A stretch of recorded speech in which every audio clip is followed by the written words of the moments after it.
Hi Reader Pops, I'm gonna tell you all the books that I read in April and what I thought about them. And we have quite an interesting mix of books here. So I'm newly a fan of matcha and it matches my shirt today. So yeah. And also I just want to say a massive thank you to Book of the Month for sponsoring this video. They have an insane deal if you've never gotten a book from them before. So if you don't know what they are a monthly subscription service where they have people vetting thousands of books and then choosing the best ones. And it's really great because I can just trust that whatever romance or thriller that they pick, I'm probably gonna like it. So this month, I got The Last Word by Taylor Adams. I really like Book of the Month for thrillers because I usually don't know that many thriller authors, but they always choose the best ones, so I trust them. They have The True Love Experiment by Christina Lauren. They have written one of my favorite books ever, Love in Other Words. So I'm so excited that they picked up their new release. So yeah, if you don't use Book of the Month, you definitely should. You can skip any month free of charge, and if you've never gotten a book with them before, you can use the code FLOWERS to get it for $5, which is insane. It's hardcover. So yeah, thank you so much, Book of the Month, for sponsoring this video. I'm going to be definitely reading this book very soon. But last month, I started it off with 11/22/63 by Stephen King. I miss reading this book. It's so satisfying to hold. It's just so massive. I think this is the longest book I have ever read. And this one is actually about time travel because I don't really like horror books. And honestly, it's such a romance. Like, it's definitely subplot. It's obviously about time travel primarily, and time travel specifically to try to stop the JFK assassination, but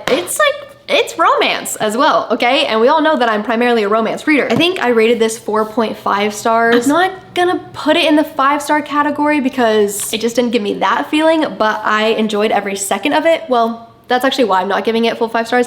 I didn't enjoy every second of it. There was a point at like 450 pages when they started introducing a ton of new characters. Not a ton, probably like 4, but I got kind of confused. I got a little bit bored, so that's why. But for how long this was, I really didn't get bored all that much. And I highly recommend you read this book, especially if you've never read Stephen King and you don't like horror. This one is perfect. And then I actually read On Writing by Stephen King. I loaned it out to a friend because that's how much I love it. It's his only nonfiction book, I believe, and it's sort of a memoir about his life for the first 100 pages, and then it's just his actual advice on how to write. And it's super specific. It's things like he doesn't like adverbs. Is that what it's called? Words that end in ly. Writing in the present tense versus in the past tense. Just super practical advice, and I feel like if you tell stories in any way, whether it be like through video making, actual writing stories, what are other ways that people make stories? Writing a script, I don't know, things like that. I feel like you should definitely read the book because after I read it, I actually started writing a story for the first time, which is something I always wanted to do but was too scared to, and that book really just forced me to start. And his life is super interesting. He got hit by a van while writing the book, broke a bunch of bones, was in the hospital for a month, and he writes about that experience as well. So, and the man is in love with writing and has written so many things. So great, great, great book. Highly recommend 5 stars. Easily. And then, speaking of Book of the Month, I read Romantic Comedy by Curtis Sittenfeld. Now, I feel bad about this review because it honestly had all the ingredients of something I would like, and when this author writes a new book, I will read it. The only reason, literally the only reason I didn't like this one is because after the first third of the book, it goes into 2020. And the events that happened in 2020, and it stressed me out because it's like, it's so real life that it didn't feel like an escape book anymore, but everything else was there. Like, I loved the romance, I loved the way that she wrote the book, I loved her occupation being a comedy sketch writer, but because of the setting, literally just the setting and the time that she chose to put the book in has made this like a 3-star read for me, but I will definitely read more books that she makes because it was such a fun, like quick 300-page romance book. And I love those. So if it took place somewhere else, it could have probably been a 4.5. So if that won't bother you, then you should probably still read the book. Then I read A Flicker in the Dark by Stacey Willingham. This is just a fun little thriller book. I wanted to change up the pace of my reading, and I follow some people who really rave about this book. And it's a super interesting premise because her dad was convicted for the murder of 6 girls in their area, and now 20 years later, more girls are going missing, and she feels like this murder mystery case is still following her around everywhere, even though her dad is in prison. I did guess the plot twist, but there were other parts that I did not guess, and I really enjoyed my entire reading experience all the way up into the very, very end when there are a few loose ends. I wish it would have tied things up with certain characters more and given more explanation in other areas, because there's one part that I just do not understand at all. Like, I think we were given maybe a paragraph explanation, maybe not even that, and I was like, wait, that was a pretty massive part of the plot. I feel like that was not explained, but I really liked the book. So that's just how I felt at the end. But up until that point, it was probably like a 4 stars. But I will read other books by Stacey Willingham. I really liked it. Then I read The Love Wager by Lynn Painter on my Kindle, and I haven't gotten the physical copy yet, but I'm definitely going to. She sent me an early copy of her next book coming out. I'm so excited. But The Love Wager is one of her adult romance books, and I read Mr. Wrong Number by her, and I gave it a 3.5 star. But both of her young adult romances, I've given 5 stars, if not 6-star like YA romance reads for me. Just my favorite books ever. And The Love Wager was so fun because it's these 2 people. The first scene they meet is so cute. It's so funny. I still vividly remember it. And then they make this deal that they're going to both try to find love on these dating apps, but not with each other, separately, and whoever finds someone first will win this cool prize. And it was really cool. It was really fun, but her adult romances just don't hit the same for me as the young adult ones. I feel like her young adult romances, because there's no smut in any of the books, the characters are so much more thoughtful with each other, and like the scenes that you do get to dive into make the relationship feel so much more sentimental and deep and all of those things. And her adult romances kind of give a more like bubbly, just fun vibe. So I still enjoy them. I loved the opening scene of that book so much. I thought it was so funny. It's very vivid in my imagination, which is how you know that you really like a book. But I think I'm gonna give that one 3.5 stars, but she will always and forever be an auto by author for me. And then I read another thriller randomly because I was doing a 24-hour readathon. I read Then She Was Gone by Lisa Jewell. I've never read Lisa Jewell. She's pretty big in the thriller space.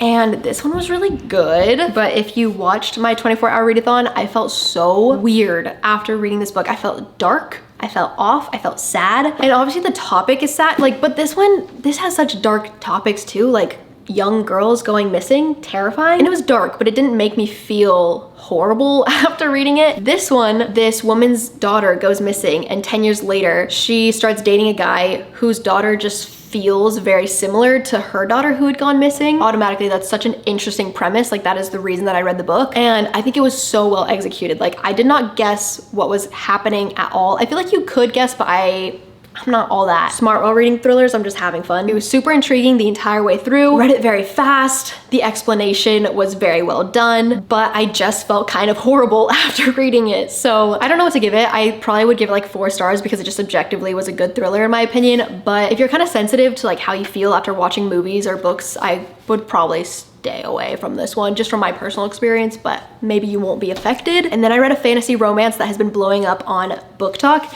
and that is The Serpent and the Wings of Night by Carissa Broadbent. I explained what this book was about in the 24-hour readathon in detail, which is pretty funny because explaining fantasy is just hilarious. And I'm really sad because I really liked this book for like most of it. And then Happy Place came out, and I'm like, maybe I got distracted because I was in the middle of this and I wanted to read this, but I think, okay, I'm not gonna lie. I feel bad that this is my reason for so many books, but it is just genuinely the truth. I can't control how I feel about books, but once the spice came in, I felt a little detached from the characters and from what was happening, because I do tend to skip over those scenes, and then it's actually a good test to see how much those scenes add to the book, because if you skip them and the characters don't feel as well developed, then that means that it relied on the spice to develop the characters and make you believe that they were in love with each other type of thing. And that's kind of how I felt with this book. Things were supposed to be very serious, and I just felt a little bit removed, and that could have definitely been like my setting. I was reading it on a vacation of sorts. I was kind of distracted, and then I wanted to read this book. So I'm giving this one a 3.5, but I have her other book, Daughter of No Worlds, and I'm curious to see if I read that one, if I'll have the same experience with her, because I was really enjoying this book at the start. Happy Place by Emily Henry. I don't know if I've reiterated this enough on my channel, but I'm a massive Emily Henry fan. I love beach read so much. It's definitely one of my like top 3 romances ever, and I was so excited for this book, and it lived up to every expectation. I don't know how, but her writing in this feels so much better. She improved so much.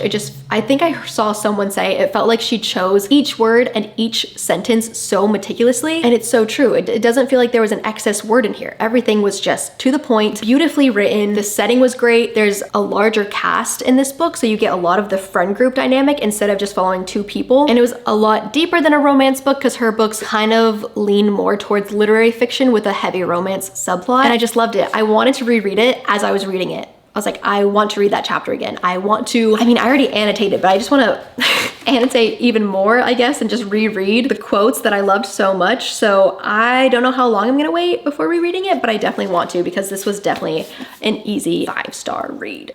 She's done it again. So yeah, that was my month of April. I think it's the most books I've read so far this year in a month. So hopefully I'm ramping up, because usually summertime is when you just get super excited to read because there's so many new releases, and that will be a themed vlog on my main channel soon. So go subscribe over there if you're not, or keep up with me in the meantime on my Instagram stories or my TikTok. Thanks for watching this. I love you so much. Goodbye.